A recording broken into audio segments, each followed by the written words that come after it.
Bray Wyatt just broke his Twitter silence due to a Roman Reigns related tweet, so we'll see what's going on there. We'll also see what's going on with Becky Lynch and some other Roman Reigns related topics. Let's start things off with this Roman Reigns and Bray Wyatt related tweet. This all started when a journalist posted a tweet pointing out that if Roman Reigns defeats Goldberg at Elimination Chamber, he would have officially defeated everyone who has ever held the Universal Championship during this one historic title reign.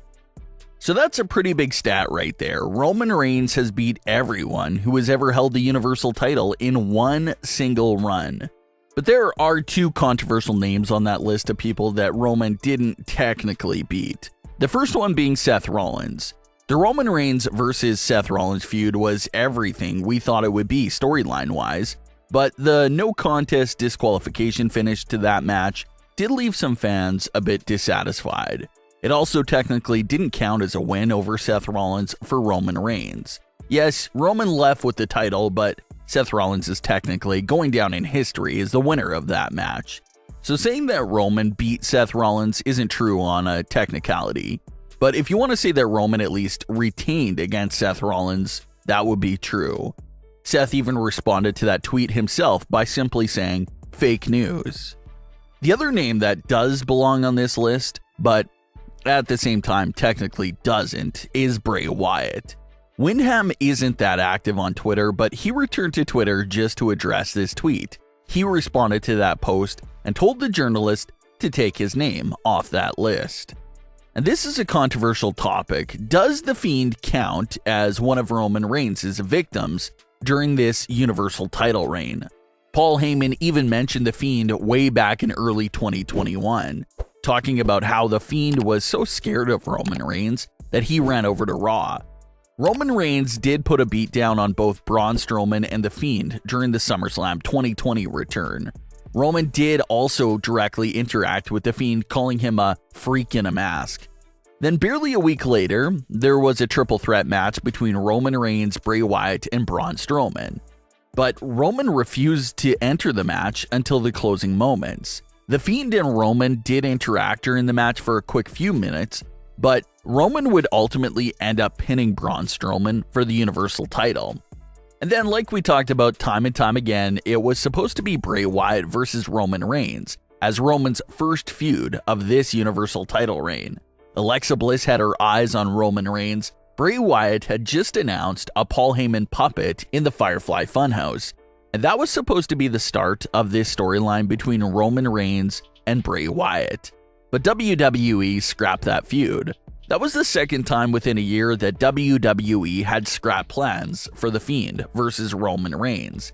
Bray Wyatt and Roman Reigns were rumored to meet at WrestleMania 36 for the Universal title, but it was reported back then that WWE allegedly didn't want The Fiend versus Roman Reigns as a WrestleMania-worthy match. So instead, their plan was for The Fiend to drop the title to Goldberg and then have Goldberg versus Roman Reigns as a big WrestleMania-worthy match. All of that just ended up being a dumpster fire because that loss to Goldberg really hurt The Fiend, and Roman Reigns would end up backing out of WrestleMania, so it was a big mess. So those were two instances where The Fiend versus Roman Reigns definitely could have went down, but WWE kept avoiding it at all costs.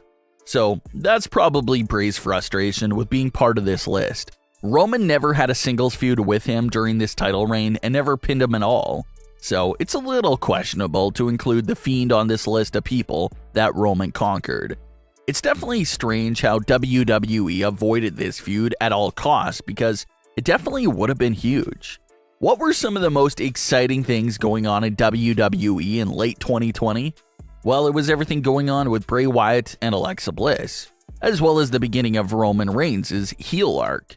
So imagine the quality of that story if you would have combined what they all had going on at the time. Bray, Alexa, and Roman just all in this one major storyline.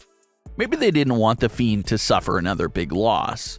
But fast forward to the end of 2020 and early 2021, and look what they ended up doing anyway. The Fiend gets set on fire, leaves for a few months, and then loses his return match.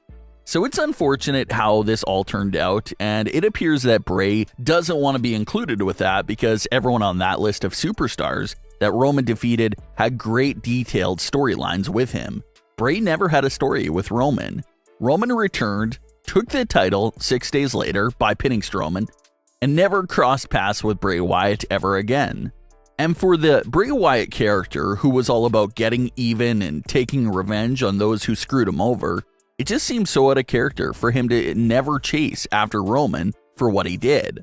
So that's the story there, but Windham was no part of being mentioned as one of the superstars Roman defeated during this title reign. Becky Lynch has a superstar coming after her for revenge, and that superstar is Bianca Belair. Bianca recently spoke with Sportskeeda and explained how she's plotting revenge against Becky Lynch. She had this to say, quote, "This one, it's going to come full circle. I don't know who is going to win at Elimination Chamber between Becky Lynch and Lita, but if Becky Lynch comes out on top, I think it's going to make a huge impact. Everyone saw I had this amazing moment coming out of WrestleMania, and to have it taken away within seconds at SummerSlam, everyone knows what it means to me to go to WrestleMania and to be able to take that back and bring it back full circle." End quote. And Bianca Belair is completely right with what she was saying there. When it comes to the overall story, no one really has a better case to go against Becky Lynch at WrestleMania than Bianca Belair. Becky basically stole that championship from Bianca Belair, and Bianca did get a few opponents after SummerSlam, but it felt like Becky was barely just escaping during all of those matches. So for Becky to survive Lita, and for Bianca to survive the Elimination Chamber match, would just set up this massive revenge story for Bianca.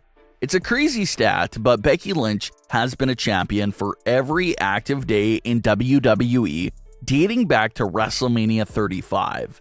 So yes, she did leave for the pregnancy, but if you're talking about just her active days in WWE, she's been a champion since 2019 till current day.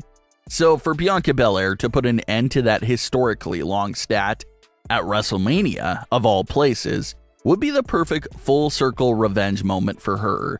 So there's definitely a lot of potential there for a Bianca Belair versus Becky Lynch story. But you gotta remember that you have Alexa Bliss lurking on Raw too. So maybe there's a triple threat route, or maybe Becky Lynch's WrestleMania opponent will be one of the two. But Bianca and Alexa definitely have the strongest cases to face Becky Lynch right now. Who do you think should face Becky Lynch at WrestleMania? Alexa Bliss or Bianca Belair? Leave all your thoughts below. Don't forget to subscribe with all notifications on, and leave a like if you enjoyed. Thanks for watching, guys.